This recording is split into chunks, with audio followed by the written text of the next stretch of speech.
మన ప్రభువును రక్షకుడైన యేసుక్రీస్తు నామములో అందరికీ వందనాలు.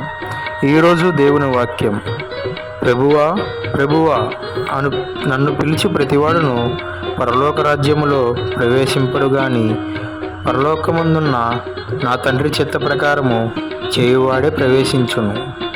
మత్తయి సువార్త 7వ అధ్యాయం 21వ వచనం.